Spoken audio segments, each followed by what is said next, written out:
Assalamualaikum warahmatullahi wabarakatuh. My name is Sylvia Agustina with my last digit of NPM 172, and now I'm going to present about Chapter 5, Industrial Relation in Developing Economy. And now let's start to the introduction. Industrial relations in developing economies are influenced by a mix of economic, social, and political factors. Unlike developed countries with structured labor system and career laws, these countries often have less formal and fluid systems due to rapid industrialization and growing labor markets. Many workers are in informal jobs, making it harder to regulate labor standards and improve conditions. And moving to the next material, it's about industrial relations in the Asia Pacific. Industrial relations in the Asia Pacific are shaped by a diverse range of factors, including economic development, political system, and cultural influences. In newly industrialized countries like South Korea and Taiwan, industrial relations are more formalized, with strong labor unions and clear frameworks for negotiation. Developing countries in the region, however, often face challenges due to informal labor markets and weaker regulatory systems. Governments in newly industrialized countries typically play an active role in balancing economic growth and worker protection, while in the developing economies, government involvement is often limited by resource constraints.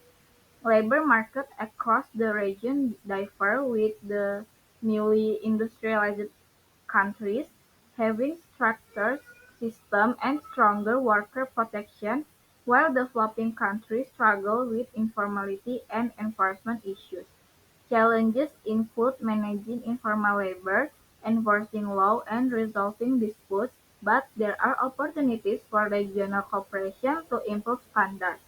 Looking ahead, the future of industrialization will depend on adapting to economic change, technological advances, and strengthening worker protection for sustainable development. And the next is labor relations in Africa. Labor relations in Africa are shaped by a mix of historical, economic, and political factors. Many countries struggle with informal labor markets, weak law, and political instability, but some, like South Africa, have strong unions that advocate for workers' rights. Historically, labor systems were influenced by colonialism, with post-independence reforms evolving gradually. Today, unions in many African nations face challenges like political interference and limited resources, making labor negotiation difficult. Compared to the other regions, Africa deals with more informality in labor markets, influenced by its colonial past and varied level of economic development. Moving forward, strengthening about labor law, improving union capacity, and formalizing labor markets are key areas of focus. Regional cooperation and adopting best practices from other regions could help address these issues. Additionally, integrating technology and improving public sector relations are essential for future reforms. And the next is industrial relations in Latin America. Industrial relations in Latin America are deeply influenced by the region's complex historical, political, and economic landscape. Over time, labor relations have evolved in response to economic instability, authoritarian regimes, and political reforms. Early labor movements were shaped by colonial legacies and the rise of industrialization, while the mid-20th century saw significant challenges under authoritarian rule, often marked by the suppression of labor rights.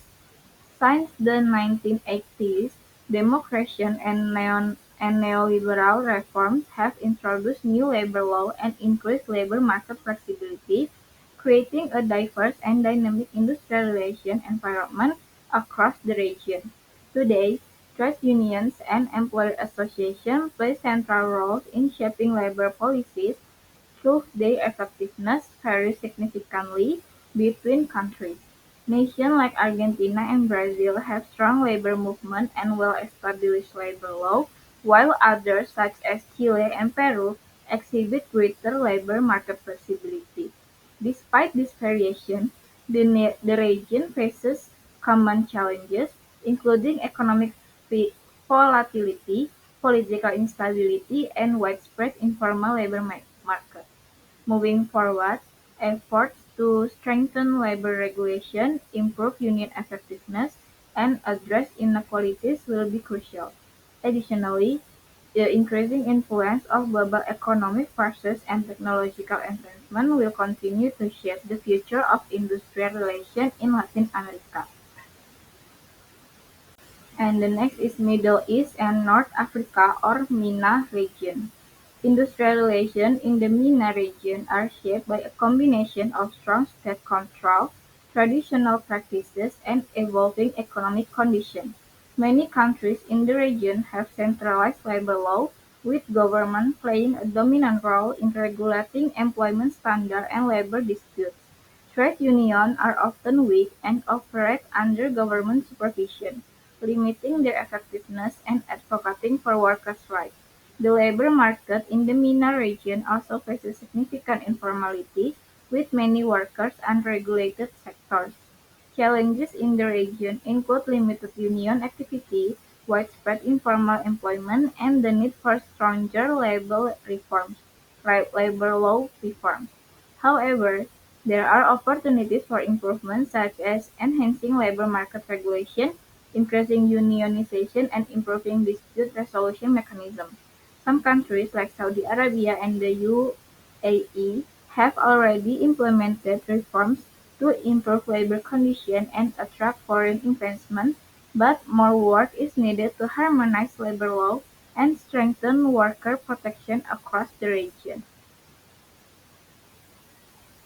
And the last material is comparative analysis of developing economies.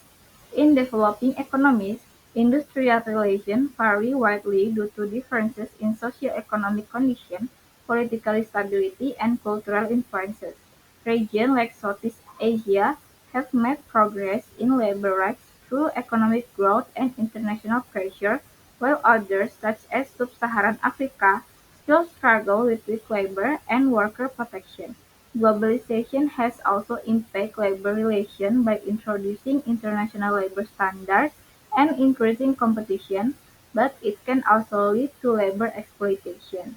International organizations like the International Labour Organization or ILO and the World Bank play a key role in helping developing economies improve their labor law and practices by offering support and guidelines. Moving forward, the focus for these economics will be addressing challenges like informal employment and weak labor institutions, while leveraging technology and international cooperation to strengthen labor standards and create resilient industrial relations systems.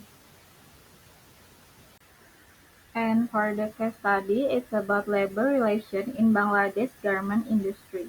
Bangladesh garment industry, vital for its economy, has faced serious labor challenges despite its rapid growth.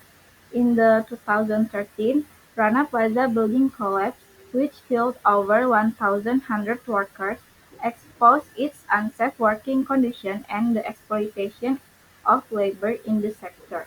Workers often face long hours, low wages, and unsafe environment with weak enforcement of labor law and poor worker representation. Following the disaster, the Bangladesh government and international brands took steps to improve factory safety through the Bangladesh Accord on Fire and Building Safety. Although safety inspections have improved, issues like fair wage and labor rights persist. Ongoing efforts are required to address these challenges and ensure better industrial relations in the sector. I think that's all for me for my presentation in the chapter 5. Thank you for your attention and have a good day everyone. Wassalamualaikum warahmatullahi wabarakatuh.